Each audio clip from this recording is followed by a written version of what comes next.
Can you take HCG and enclomiphene together? Let's talk about that because it's a great question because a lot of people are using HCG, less than what it was in the past because there's been some restrictions on it, but more and more people are using enclomiphene. And in this video, I'm going to deconstruct the difference between these two beautiful molecules.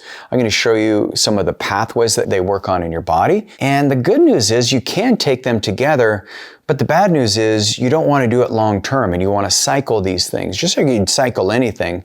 And I'm going to share with you how you can avoid hormone laziness and also how you can use each one of these molecules to reset each other. So by the end of this video, you'll have a clear understanding of how to combine HCG and enclomiphene for the most effective and safe results for your hormone health.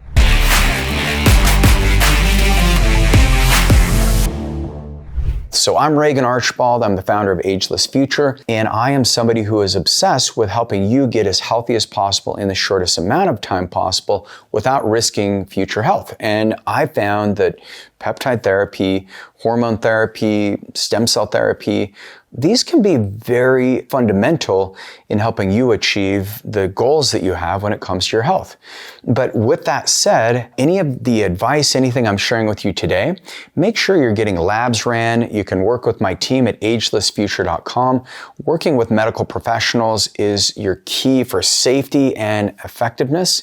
And so don't try these on your own, but I do believe in having deep, detailed knowledge that supersedes what you can find on the internet. So let's jump in. So can you take HCG and enclomiphene together? And so let's talk about that. Well, the short answer is yes, but these are two different molecules. And here's why there's some complications. The answer is not super cut and dried. As is, you probably notice anything in science, we're always learning. I just got back from a Da Vinci 50 conference where some of the world's leading researchers on hormones, on peptides, on stem cells, we all gather. So it's researchers and clinicians. We join together with a group of entrepreneurs and we are learning together. And there's a lot of things that have changed over the last few years that I've been in the group. But one of these is HCG. So HCG is human chorionic gonadotropin, and it's naturally occurring in your body, and it's intended to stimulate luteinizing hormone directly, or LH directly. So what this does is it bypasses the brain, and you get luteinizing hormone that gets activated. And so enclomiphene, it works on the estrogen receptors. So it turns down your body's production of estrogen. And then what that does in turn is it turns up the gonadotropin releasing hormone, and then the gonadotropin releasing hormone activates luteinizing hormone and follicular stimulating hormone, so you get more testosterone. Hopefully that helps you understand, but when you activate luteinizing hormone, then you're going to get that stimulation of the Ledwig cells in the testes, and then you're going to get more testosterone production. HCG does not work on the follicular stimulating hormone pathway the same way enclomiphene does, so you won't have the same kind of fertility benefits with spermatogenesis like you would with enclomiphene. But with that said, if you're not using exogenous testosterone and you do want to keep your sperm nice and healthy, HCG is a great way of increasing your testosterone by 100 to 300 points is pretty typical, but it's also a great way of, if you're using testosterone, HCG is a great therapy to use so that you can continue the production of your own testosterone. When you run both of these together, it's not ideal long-term, but you can do it temporarily.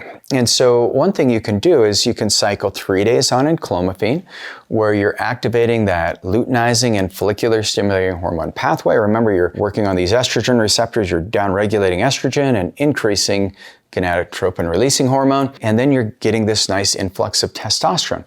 But you do 3 days on enclomiphene, and then you can do 2 days on HCG and then just go back and forth and cycle those. You can do that for 90 days. That's one way of doing it, and see which one you feel better on. I mean, one of the things that I've challenged patients, I've had clients who've used HCG for 10 years, 20 years in some cases. HCG was massive 20 years ago. People were using it for weight loss, and it seemed to have a very good impact on weight loss. But then we learned there's other molecules that work even better. So when you're cycling these, it's really important because there's this thing called hormonal laziness. Hormonal laziness is where your body just wants to function in the most efficient way possible. And so that means if you do the same workouts, if you're using the same peptides, if you take the same supplements, if you eat the same food all the time, your body just becomes kind of numb to it. You don't get the same benefits.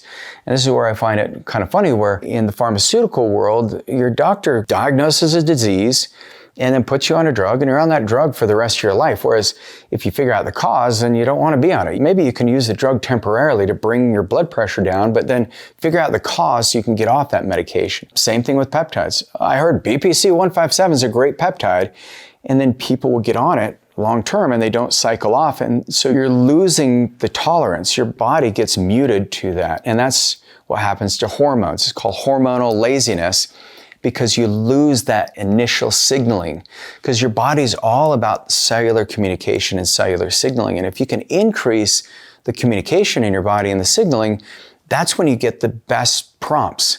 And so your cells know what genes to express, what genes not to express.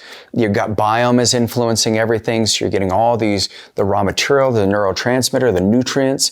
Everything is available for your body. Same with the cycling. If you're using HCG and Enclomiphene, you're going to get this receptor upregulation. And so what that means is if you cycle these, you're going to maintain that feedback sensitivity, and that will avoid resistance over time.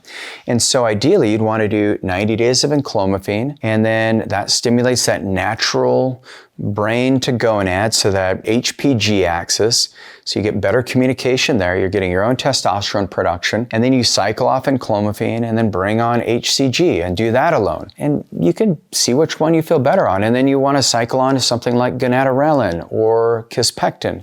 And these are all natural ways of keeping your testosterone activated. And this pattern both work centrally, so it works on central communication in your hypothalamus and pituitary, and then you also get it peripherally where the tissues are communicating back, your ovaries and testes are communicating back to your brain. Again, make it on your own. So the reason why it's so important, if you look at Enclomiphene as a reset for HCG users, because a lot of you are using this and you say, I've never used Enclomiphene. Well, some things you'll notice is, on HCG it helps mood, libido, testicular fullness. And so you can use Enclomiphene just to reset those receptors so that when you go back on HCG, it works even better. What you'll find is the Enclomiphene will reset LH and FSH levels. You're going to prevent that saturation of just focusing on the luteinizing hormone pathway. It re-engages the hypothalamus and pituitary axis, so you get better hormone regulation.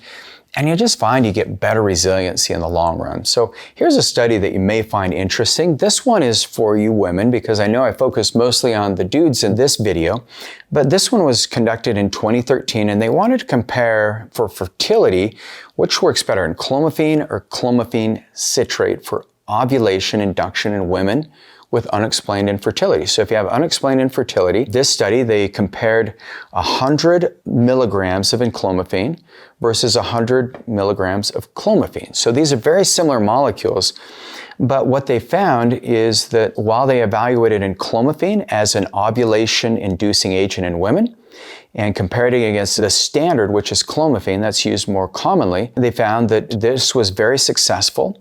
And they found that Enclomiphene was just as successful as clomiphene. However, clomiphene seemed to have more of a pulsatility in fertility indications. So both of these, it was dependent on the woman. So once again, in medicine, it's always based on the individual's biology. So if you're somebody who wants to optimize your health, you're like, man, I want to know how to take Enclomiphene successfully and safely.